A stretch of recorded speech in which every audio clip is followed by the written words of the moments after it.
नमस्कार दोस्तों, स्वागत है आप सभी का आपके अपने चैनल एकल शक्ति के ऊपर।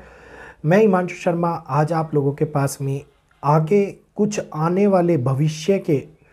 उन पहलुओं को दिखाने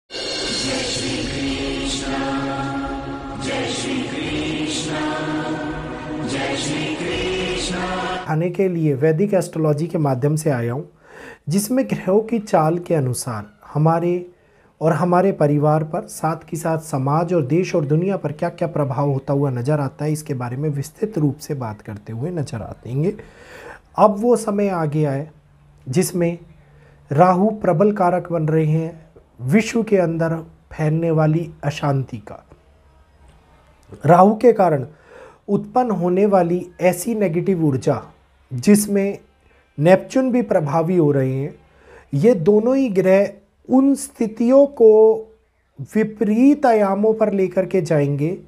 जिन परिस्थितियों के अंदर मनुष्य भोग की जगह के ऊपर बड़े कठिन रूप से अपने जीवन को निर्वाह करता हुआ दिखाई देता है।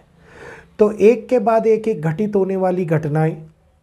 कई उच्च स्तर के ऊपर परेशानियां, कई ऐसा समय जिसमें प्रकृति के विपरीत चरण, प्रकृति के वो पहलू देखने को मिले जिसकी उम्मीद आपने और हम लोगों ने ना करी हो। हमने ये सोचा हो कि इस समय के अंदर घटनाएं इस प्रकार से घटित होंगी, लेकिन उस तरीके की बजाय घटनाओं का विपरीत रूप के अंदर आना हम लोगों को कठिन पड़ावों को उत्पन्न करता हुआ दिखाता है।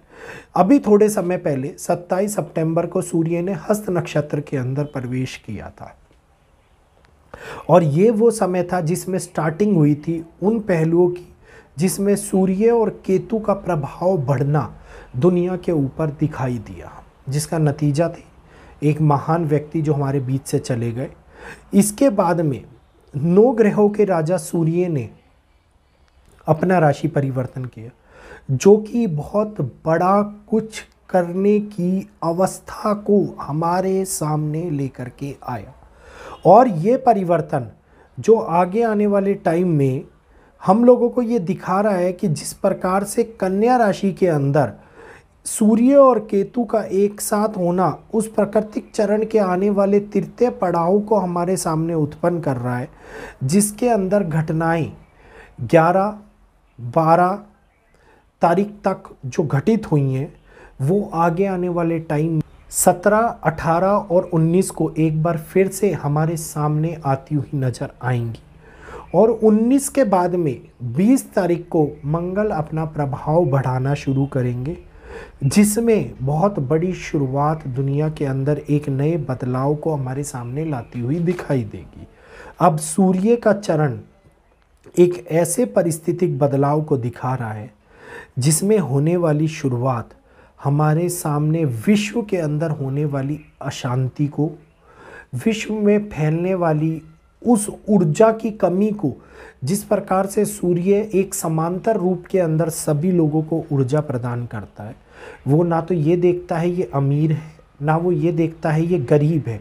लेकिन इस समांतर ऊर्जा के अंदर होने वाला प्रभाव जो कम होता हुआ नजर आए, एक ऐसा प्रभाव जो मनुष्य को ये दिखाए कि अब उसके अंदर आत्मशक्ति क्षीण होती हुई नज़र आ रही है, आत्मबल की कमी होती हुई नज़र आ रही है, इम्यूनिटी की कमी होती हुई नज़र आ रही है, किसी प्रकार की ऐसी विविध घटनाएं घटित हो जाना जो समाज के चैतन्य को ठेस पहुंचाए, समाज को ठेस पहुंचाए, इस प्रकार की घटनाएं अब हमारे सामने आती हुई दिखाई देती हैं।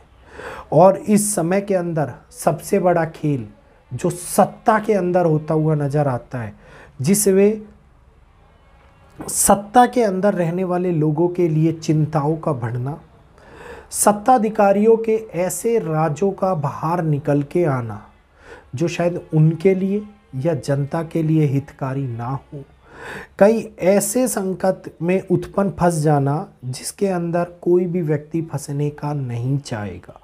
अब ये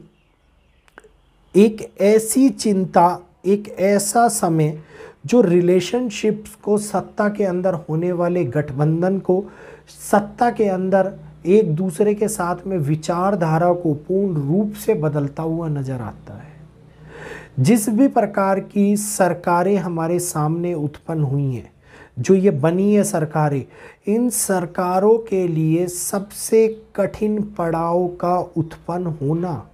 सबसे कठिन समय का ग्रहों के कारण उत्पन्न होना, चिंताओं का बढ़ाना, आपस में तनातनी का माहौल उत्पन्न हो जाना, आपस में ऐसा समय निकाल के लाना जिसके अंदर ये लोग विश्वास की कमी महसूस करते हुए आए, एक दूसरे के ऊपर यकीन कम करते हुए नजर आए। ये शुरुआत 2 अक्टूबर के ग्रहण के बाद में जो हुई थी वो अब 17-18 अक्टूबर को बहुत ही ज़्यादा प्रबल रूप से आगे बढ़ाती हुई नजर आएगी। और जब मंगल एक छोटी सी चिंगारी को हवा देते हुए नजर आए, मंगल उस विस्फोटक आग को बढ़ाते हुए नजर आए जो कि बड़ी अग्नि ज्वलनशील चीज़ों का या विस्फोटक घटनाओं का रूप ले ले, जो डायरेक्टली नुकसान करे हमारे ऊपर, जो डायरेक्टली नुकसान करे सभी प्रकार के चरण में चलने वाली घटनाओं के ऊपर, इसका प्रभाव मंगल के द्वारा उत्पन्न होने वाली ऊर्जा से दिखाई देता है। जहाँ एक और सूर्य की ऊर्जा एक बदलाव का कारक कर रही है, वहीं मंगल की ऊर्जा विस्फोटक घटनाओं को लाने का कार्य कर रही है। और अब आगे आने वाले टाइम के अंदर जिन देशों के अंदर युद्ध के हालात चल रहे हैं या किसी भी प्रकार का युद्ध जैसा समीकरण बना हुआ है जो चिंता का विषय बना हुआ है उन लोगों के लिए, जिस प्रकार से चाइना, ताइवान, पाकिस्तान, बलूचिस्तान, पाकिस्तान, तालिबान, ये अफ़गानिस्तान, इस प्रकार की घटनाओं को और भी ज़्यादा प्रबल रूप से बढ़ाए। इंटरनल इंटरफेरेंस जनता की जो सरकार की नींव हिलाने का कार्य करे, आंतरिक गुट जो कि जहाँ पर युद्ध हो रहे हैं वहीं पर भड़काऊवादी नीति को बढ़ाने का कार्य करे, हमारे सामने बहुत बड़ी चिंताओं को लेकर के आ रही है। अब इस समय के अंदर अपेक्षाकृत आप लोगों को पता लगा होगा किस प्रकार से पॉजिटिव टाइम धीरे धीरे क्षीण होता जा रहा है। नवरात्रि तक का ये समय जो हमारे पास में अच्छा बीता, अब इसके बाद में और भी ज़्यादा हानि, घाटे, नुकसान, बड़ी घटनाएं, बड़े एक्सीडेंट्स, जल के कारण होने वाली पीड़ा और प्राकृतिक घटनाएं जो चरम पर होती हुई नज़र आएंगी, ये हम लोगों को बहुत बड़ी टेंशन में डाल सकती हैं। और ये ग्रहों की स्थिति, ये मूल्यांकन पूर्ण रूप से वैदिक एस्ट्रोलॉजी के ऊपर आधारित है। वैदिक एस्ट्रोलॉजी के माध्यम से किया गया ये ग्रहों का विश्लेषण जो भविष्य में होने वाली घटनाओं को एक आईने के रूप में हमारे सामने दिखाता है। अगर आप लोगों को पसंद आया हो तो प्लीज़ वीडियो को लाइक कीजिए, चैनल को सब्सक्राइब कीजिए, बेल आइकन को ऑल पे कीजिए ताकि आने वाली वीडियोस की अपडेट आपको यूट्यूब के नोटिफिकेशन के माध्यम से मिलती रहे और आप और हम लोगों का साथ बना रहे। तो बहुत बहुत अभिनंदन जुड़ने के लिए, बहुत बहुत धन्यवाद ये वीडियो देखने के लिए। ज़्यादा से ज़्यादा लोगों तक इस वीडियो को शेयर कीजिए ताकि उन तक भी ये जानकारी पहुंच पाए।